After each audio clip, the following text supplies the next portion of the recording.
नमस्कार सांग मैंने जय जगन्नाथ। आज मु छेना तरकारी बनई जोटा कि बहुत सफ्ट हो बहुत टेस्टी होती। चलते मुझे केमती बनई कहे मुझे क्षीर नहीं हाफ लिटर क्षीर नहीं गाय क्षीर आप ओमफेड क्षीर भी चाहिए बनई पारे। आठी बेसी माने क्षीरटा फुटेबे गोटे रु 2 मिनट गोटे 2 फुटा आसला छेना छिंडेदेवे। मुझे नहीं लेंबू लेंबू रस 3 चामच ता सागर पानी 3 चामच जी लेंबू रस नेबे से ही पानी मिक्स करके आप छिंडेबे।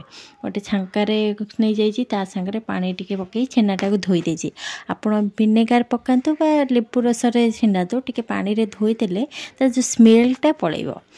कौन कपड़ा बांधिकी रखुनी सेमती छंकार 15 ରୁ 20 मिनट रखीदे जहाँ भी पानी से सी सबू बाहरी जीव।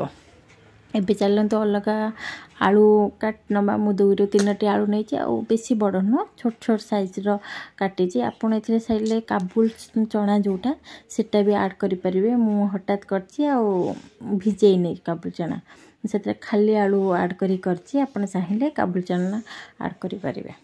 मसला नहीं मु 2टी पियाज 1 इंच अदा रसुण 8 ରୁ 10 पाखुड़ा आ गोटे टमाटर आ चारु मगज पोस्त आ बादाम। आपन जदि पियाज रसुण खाऊ नाहंती ताहले पियाज रसुण स्किप करि परिबे। अदा चारु मगज पोस्त आ बादाम ता संग टमाटर जो इथरे गोटे नेबे से 2टा टमाटर नै जिवे आ तरकारी बहुत टेस्ट लागियो बहुत भल लागियो। चलतु मसला भल भापर गोटे फाइन पेस्ट करनेबी।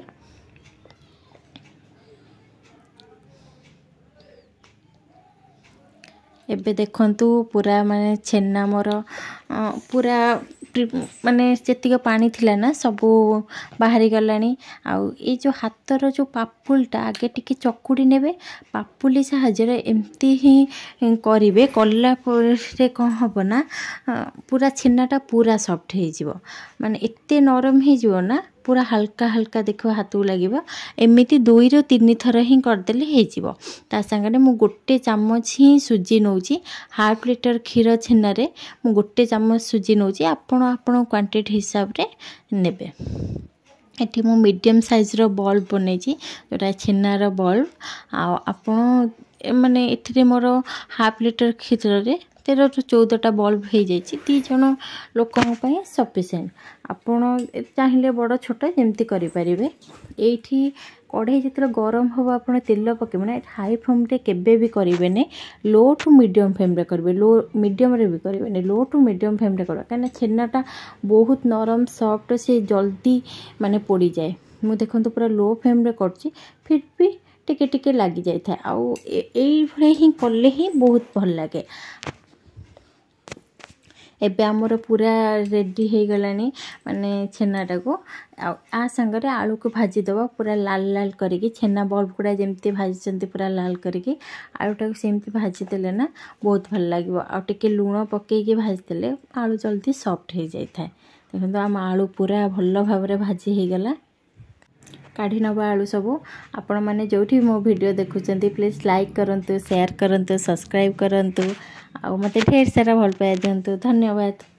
किसी सोरिष तेल नवा से चीनी तेजपत्र गरम मसला पकईकी पियाज पकईदबा आ सोरिष तेल पकई करेंगे ना बहुत टेस्ट लगे तरकारी। आ टमाटर पकईकी मुझे लुण हल्दी पकई दूसरी टिके टमाटर जल्दी सॉफ्ट हो आगे पकईदेले ता संगे जो पेस्टा आम बनई पेस्ट देदबा। आपण ये चाहिए काजू ऐड भी करें। आउ ये जो धनिया पत्र जो डेंठालटा ताको आगे पकई दूसरी आटा बहुत टेस्ट लगे मुझे आगे पकई दूसरी ता संगे पनीर मसला चिकेन मसला ऐड करछि आलू पकईकी टिके कषी देवी तेल छाड़िले ताले टिके पानी गोटे ग्लास मुझे आपण चाहिए आपण टिके बेसी पानी भी दे पारिबे आ चाहिए जदि अलगा को मसला ऐड करिया को आपण करि पारिबे। लास्ट को लंका गुंड दे देकी आ छेना बल्ब गुड़ा पकईदेवे। छेना बल्ब पकेला बेले आपण बेसी समय फुटेबे नै माने जेती पानी रखिथिबे छेना बल्ब किछि पानी माने पी जाए 2 मिनट भाया फुटेबे बंद करदेवे आ खाइला बेले 15 ରୁ 20 मिनट पर खाइबे। देखंतु तरकारी केते सुंदर देखा होची आ जेते सुंदर लागुची ना करिकी छेनाटा जो खाइबे सेते भल लागे। आ चलो आम खाइबू आप घरे करी खातु केमिति लागला कमेंट बॉक्स